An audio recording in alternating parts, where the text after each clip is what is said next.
we have known, we have lived in, we have relatives who are part of this residence. And so this is something that is very important to all of us as the people of Nairobi. Chairman, the 5 estates that I mentioned are part of many more estates that Nairobi County government owns and intends to improve through our urban regeneration and urban renewal program. These estates were built right from the 1930s.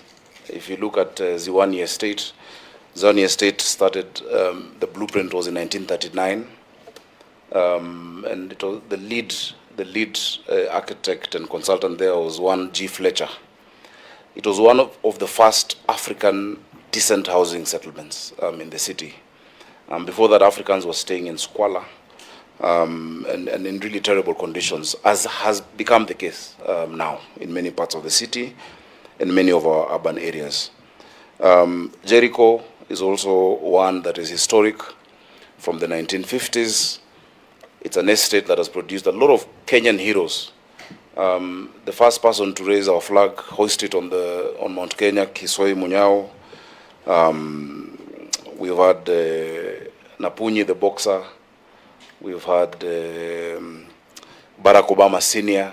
and many of these people, who lived there. And you'll find the remnants of their history, because the nature of these estates, and the residents will tell you, is that a lot of these houses are passed on through the family. So you'll find a child, an uncle, leaves it to a nephew, and that is the case as it is in all of them. Woodley, and I can see my friend representing Woodley here, was started by Sir Richard Woodley, who was a councillor, rather named after Sir Richard Woodley. Again in the 1940s, that one housed more of our senior staff of the city council. It was a bit more affluent. The kind of houses you had there have more space and more land. There were initially 300 tenants at Woodley, which is why the development we're doing, phase 1, is called 300 Woodley.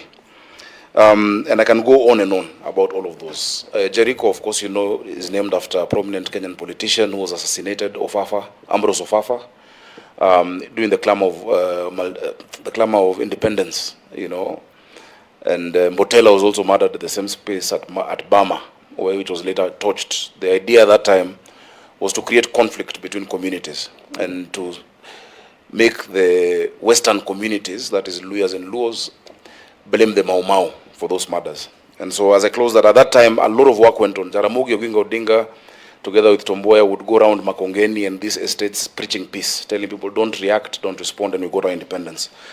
Now, the urban renewal program that we have, its essence is, first of all, in line with the intention, the original intention of these estates was to provide housing to Nairobians. Our population has, of course, gone up. These estates won't fill the population gap, definitely, but it'll reduce pressure in many of these areas.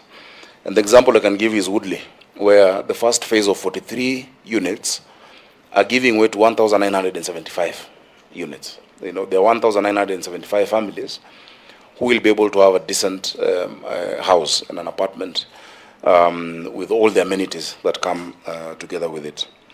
They're all at different stages of development. In Woodley, we were able to bring down the houses, and the site has been secured. The residents had gone to court opposing.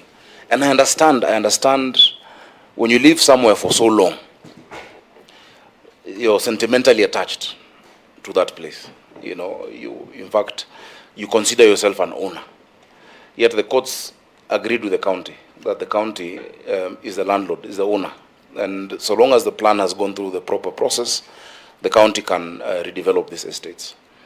Now, the difference between urban renewal or regeneration, as it were, with affordable housing is in a number of things. Number one, the affordable housing being done by the national government is based on a statute. And in that statute, there's a levy, which all of us are paying. Everybody on our payroll is paying a housing levy. And so from your contributions, the housing fund has billions through which they're building these houses. It is to meet a social, low-income need that there is. That is not the intention of ours. Number one, we're not drawing from housing fund for our main urban renewal houses, apart from the one lot that I explained last week of Bahati, where national government has approached us asking, if the land then will be available once we've done the decanting, that they can be able to put up units. And we've said we're treating it just like how we're treating all the other joint ventures, that even as they do that, the county shall get its share of houses. The county will get its share of houses. We're the first county to negotiate that, actually. Others have a different negotiation. I sat down with the PS to make sure that we get our right. Because remember, I have also a huge component of county staff. We now have 19,000 members of staff in Nairobi County under my administration, who we also want to provide for decent housing, as it were. I made a promise when I was a senator of Nairobi, and as I campaigned, knowing for a fact that the model where people who've been living in these houses are then told that go and you'll come back and have the first priority to pay rent until you own it was unfair. I feel it's unfair, and I felt it's unfair. Because by very nature of the relationships these people have with the original tenants, there are very few, and they'll tell you there are very few that have changed hands. That card stays in the family. I say that we shall acknowledge the tenancy within our records, and once the houses are completed, they will get the house for free. And it is really not for free, because then if you consider it a back mortgage, what they've been paying, all these years, then it is a recognition and it's goodwill of the contribution that these tenants have had. I still stick to that position. We passed it in our cabinet, in the county government, and that's the position that we hold. That every family that has a card that is in our register, because a card is, you don't just hold it, it reflects with our records, will get their house. They will get a house. They will have ownership. They will not be renting. They will not be paying the county rent. The only thing that they might have to pay then is service charge, because you must service these places for garbage collection, cleaning, etc. That is the only amount that they will then have to pay at that point. Remember, there will also be other tenants who come in who had never been part of this history, who have never lived there, but who will be paying rent or will have bought these houses. So there's some which will be bought, some which will be rented, and then some which, of course, will have those who had been there. That is a stark difference between urban regeneration and social housing. It is because if you look at social housing, the reason they need a fund is many of the areas where these houses are being done may not be economically viable or attractive to the private sector.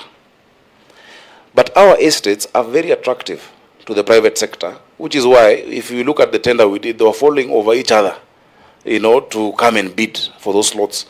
Because they have seen that commercially, they can be able to build, relinquish the units owed to the county, and make a profit. Because they have an imperative of profit, they're businessmen. They're not doing it because they love Kenya. They have a profit imperative. And that is why, all of them have structured their financing to be able to reflect that. Now, we've told them that they must do certain things. Number one, there are certain areas where historically, and I took through my lawyers and urban, planning and housing team through the history of all these estates. You will not demolish Jaramogi Oginga Odinga's house. You will not. We want you to retain that or something to show as a museum. This is where Jaramogi Oginga Odinga was staying.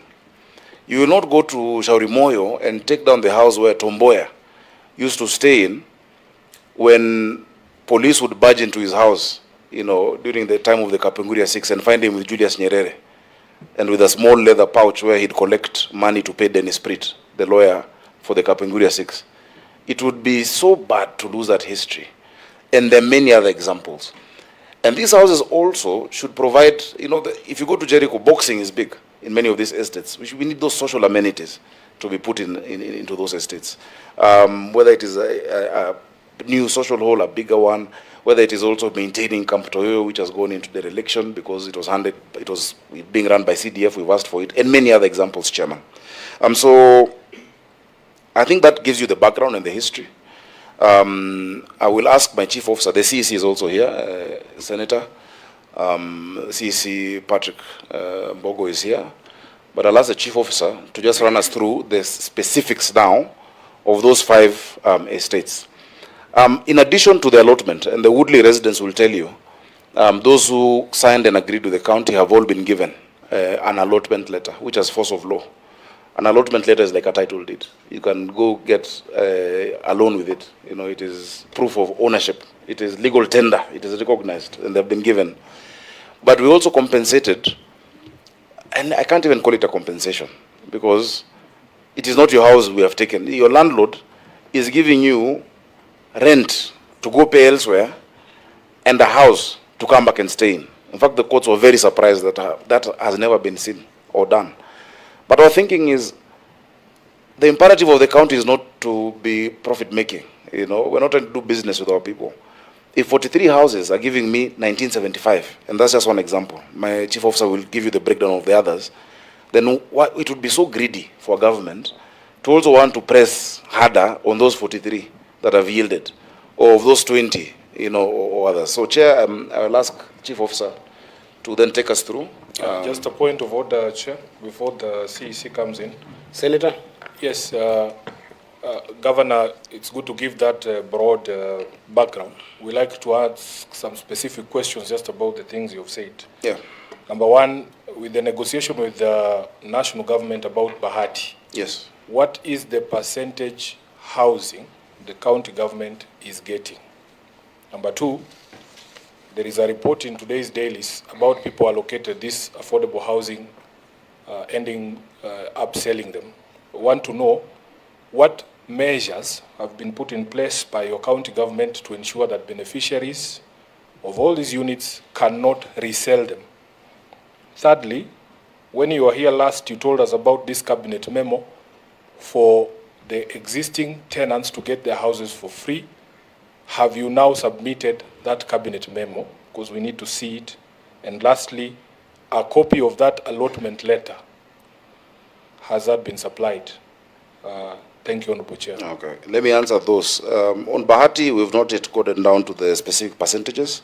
It's a discussion, it's an ongoing negotiation with the PS Hinga. Once we have done that, because we've not yet released it to them, you know, but that is the framework that we are, you know, in discussion with. Once we agree on the percentages of housing, we shall be able to submit that. It hasn't gone into that stage. On that, before you leave that, so, but at least the bare minimum is that every person that has a unit now, yes, must get a unit. Must get a unit. That's a bare minimum. That's a reducible. That's a reducible minimum. But of course, we see we can get more value than that. You know, over and above those who are being getting a unit. On the issue of affordable housing and people selling them, that is a national government problem, because their model is different. Their model, that because of Bahati only. No, you are in conversation with the national government. You said we are going to utilize the housing fund for this. Yeah. That is the only reason I bring it up. It is one lot. There are 3 lots in Bahati. Governor, even that one lot, it's important for us to get those answers. Listen, Senator. The one lot that the county owns will absorb everyone who is there. Currently. One lot will absorb everyone who is there. For us, these tenants who are here, who get an allotment letter, if they choose to sell their unit, it is theirs. Remember, all these other units are also being bought by people. They're also being bought. It's, you know, what value do you have getting a title if you can't transact business with it? So that our model is different from the national government model. It's completely different. You have your house. If you want to sell it, if you want to rent it out, it will be up to you. But it's a commercial transaction. That is why it is corporate entities coming into our JV, into JV with us. On the issue of CAB memo, I think we can produce that. I don't know if we had submitted. I'll check, but we have it. It was actually one of the first cabinet meetings that we had, where we reinforced that promise that we'd made and that is in the manifesto. So that we can provide. But beyond the cabinet memo, the Woodley people are a direct example. They are holding allotment letters, and we can get a Do you have a copy? You know, Governor, it is this is the reason why we say we should always remember where last this conversation stopped. Yeah. Last meeting you had undertaken to provide those documents. We need to see them. And you know why I'm asking that we need to see them, given our previous interactions before the Energy Committee. That sometimes you say things, then you don't write them down. Senator, the issue of the allotment you can get. That's what I'm saying. It's a document. Before the end of the meeting, you'll have a copy. We spoke about it last time, so just provide it before. You'll get it. I just want to encourage you, Senators. I'm a very lenient chair, but let's try to speak through the chair. I want this to be a good engagement. Yeah, so that applies to both sides. Yeah, so Chair, I mean, those are very straightforward documents. They're public documents, and they should be found within this meeting. Of course, we'll redact the name of the person on the allotment letter, but it's just to show you how an allotment letter looks like, and the specific ones that we've already issued. That is only on where we've already issued allotment letters through our lands department. Our chief officer is here. Through the chair. Senator Wambua. And when we come to that, then it will be important because we have representatives from Woodley. Yes. To confirm that they have actually received those allotment letters. Yeah, I'm giving a small leeway so it can be a conversation. And as you can see, you already see the environment is good for conversation. Yeah. But I think some of this will also be delved in if we give the biggest stakeholders in the House today is actually the representatives. Yeah, so that's why I'm trying to be lenient, so that let the governor finish, and perhaps I want substantive follow-up question like what Senator Sifuna has asked, so that the ones that we can be able to delve in terms of granular questions can come, or insights can come from the other side of the. Because I'm very keen to listen to the residents and I want to give them adequate time.